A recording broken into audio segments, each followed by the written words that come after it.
Saudações a todos, aqui quem fala é César Carvalho. No vídeo de hoje vamos conversar sobre um assunto que interfere na vida de muitas pessoas, que é a síndrome do pânico.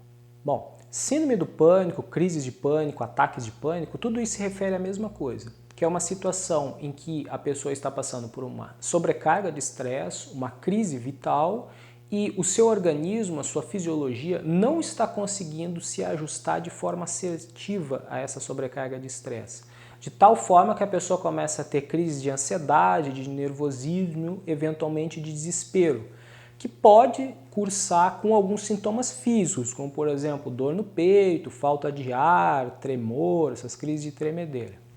Bem, o que causa no final das contas um ataque de pânico? O que causa isso é uma interferência de campo eletromagnético cardíaco. Como é que funciona isso?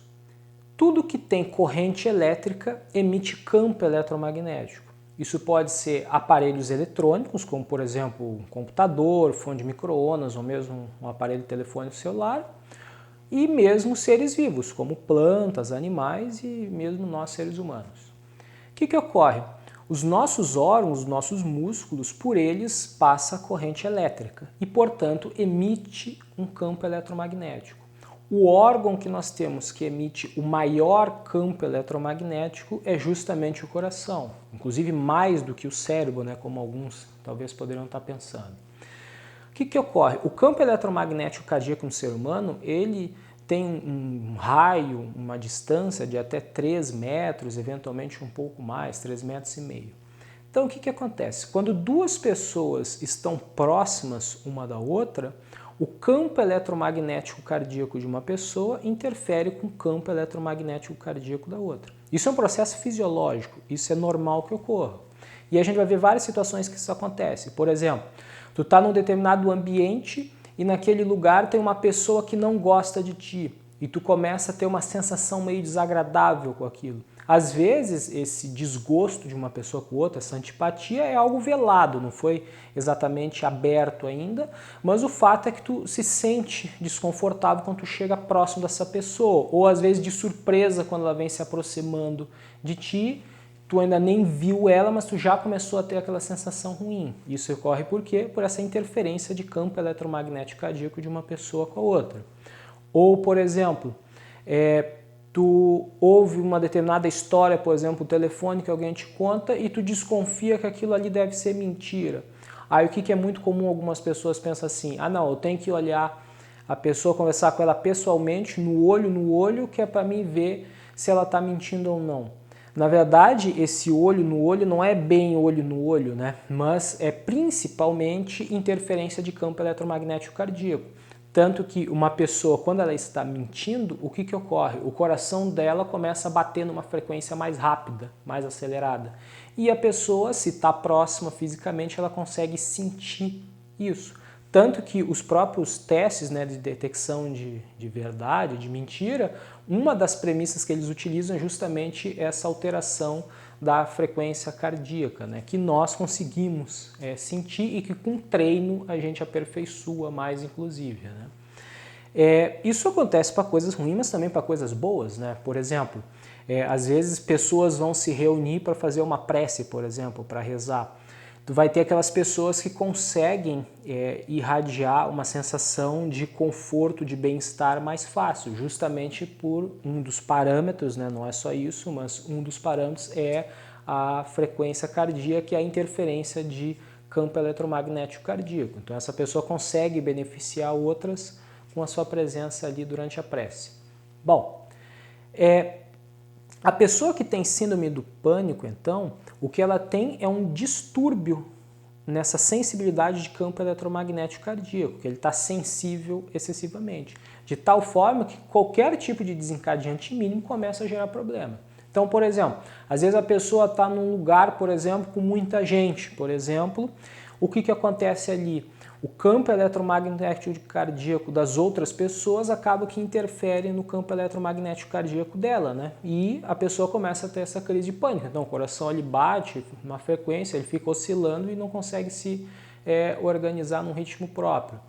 E a pessoa então começa a ter aqueles sintomas que a gente tinha explicado anteriormente. Às vezes a pessoa está num ônibus, por exemplo, ou num posto de saúde, ou na empresa, ou qualquer coisa do tipo, e começa a ter esse tipo de reação. Ou mesmo, às vezes em casa, né? A pessoa tem, por exemplo, está sentada na sala e aí, de repente começa a ter uma sensação de desconforto, mal-estar, uma sensação estranha. Por quê? Porque alguém ligou o micro-ondas, por exemplo, na cozinha. E aquele micro-ondas às vezes já está antigo, a blindagem dele já está vazando poluição eletromagnética e por interferência de um aparelho eletrônico acaba que gera esse problema. A gente vê muito isso também, por exemplo, com o aparelho celular, né? Às vezes a pessoa está deitada na cama e esqueceu o celular carregando na cabeceira da cama ou esqueceu o Wi-Fi ou o 4G ligado. E o que acontece? Ao longo daquela noite a pessoa tem um sono agitado, tem pesadelo, não consegue dormir direito. Por quê? Por poluição eletromagnética, que é uma causa de doença bastante comum, principalmente nos grandes centros urbanos, né? Bem, o que causa essa sensibilidade aumentada de campo eletromagnético cardíaco? Várias coisas. Aqui no Brasil, que é o que a gente vai focar agora, a principal é deficiência de magnésio, disparado. Mas existem várias outras causas também, né? Consumo excessivo de cafeína. Tem gente que toma café demais, isso também vai gerar crise de pânico. Eventualmente alguma droga, tipo cocaína, algum outro estimulante, né, também pode causar isso. Às vezes, por exemplo, retenção excessiva de CO2, por exemplo. Às vezes a pessoa come carboidrato demais, produz muito CO2, isso também pode eventualmente gerar crise de pânico. Às vezes a pessoa pode ter algum parasita ou qualquer tipo de coisa, ou intoxicação por mercúrio, que também é comum, também causa esse tipo de quadro. Mas hoje vamos focar no magnésio, que é a principal causa. Bom, como é que deficiência de magnésio vai causar crise de pânico? O princípio é assim, ó. Quando a pessoa tem sobrecarga de estresse, o que ocorre? A pessoa produz cortisol e adrenalina, que são hormônios produzidos naturalmente em situação de estresse para fazer com que a pessoa consiga lidar com aquilo ali. Só que acontece? A nossa fisiologia foi feita para trabalhar com estresse agudo. A gente tem períodos agudos de estresse, não estresse crônico. Mas hoje, na nossa civilização moderna, né, a tendência das pessoas é terem estresse crônico. E aí o que ocorre? O cortisol cronicamente alto, ele lesa os neurônios no cérebro, tu começa a ter morte neuronal. Um dos mecanismos que o organismo usa para proteger o cérebro do dano tóxico que o cortisol pode causar é justamente usar o magnésio. E aí como é que funciona? Se tu tem uma determinada situação, tu tem um estresse crônico, que é muito comum. Às vezes a pessoa até tem estresse crônico na vida dela, ela nem nota, né? Porque ela já está acostumada com aquilo. Mas, de repente, surge um estressor maior, agudo, e aí o que ocorre? O cérebro ele vai sugar magnésio de outros órgãos para mandar para ele, que é para poder se proteger, porque afinal de contas o cérebro é que vai ter que lidar com o estresse, né? E não os outros órgãos naquela situação. E aí o que acontece? Tu tira magnésio, por exemplo, do coração e aí tu começa a ter essas crises de palpitação, né? Então o coração começa a acelerar. Tu tira magnésio, por exemplo, do pulmão, dos brônquios e tu tem broncoespasmo, tu começa a ter dificuldade respiratória, o ar não entra direito no pulmão. Tu tira magnésio dos músculos, por exemplo, e tu começa a ter tremor e fasciculação, que é aquele sintoma muito comum que muitas pessoas têm, que é quando a pessoa está com sobrecarga de estresse, ela nota que a pálpebra, o olho, começa a dar meio que um tremelique. Aquilo ali ocorre por deficiência de magnésio aguda. Então, tu está sugando os outros órgãos para mandar para o cérebro. É aquele princípio do cobertor curto, que eu já coloquei em outros vídeos. Tu vai tentar tapar a cabeça e tu descobre os pés. Aí tu vai tentar tapar os pés e tu descobre a cabeça. Mas o fato é que o que a pessoa precisa é ter um cobertor grande o suficiente para tapar o corpo todo, né? Essa aqui é a ideia. Então, se a causa de crises de pânico, de síndrome do pânico na pessoa for deficiência de magnésio, óbvio que o que ela precisa é repor magnésio. Eu não vou aprofundar muito hoje sobre magnésio, porque o magnésio está relacionado a pelo menos 350 reações metabólicas já descritas. Então, deficiência de magnésio causa uma infinidade de sintomas. A ideia aqui é justamente sensibilizar que se tu tem crises de pânico, ou conhece alguém que teve, ou tu já teve no passado, é bem provável que a causa seja isso, muito embora tenha outras, né, como a gente citou. Existe uma determinada situação que acontece com as pessoas que é o quê? Às vezes ela já teve crises de pânico em algum momento no passado e aí passou. E aí é muito comum ela referir: eu comecei a gerenciar melhor a minha cabeça, não me estressar tanto com as coisas e aí passou. Na verdade, o que ocorre nisso é o seguinte: a gente nunca conhece todas as variáveis que estão interferindo na nossa vida. Tem coisas que dizem respeito a nós mesmos, de fato, e nós podemos mudar, mas uma parcela significativa das variáveis estão fora do nosso controle.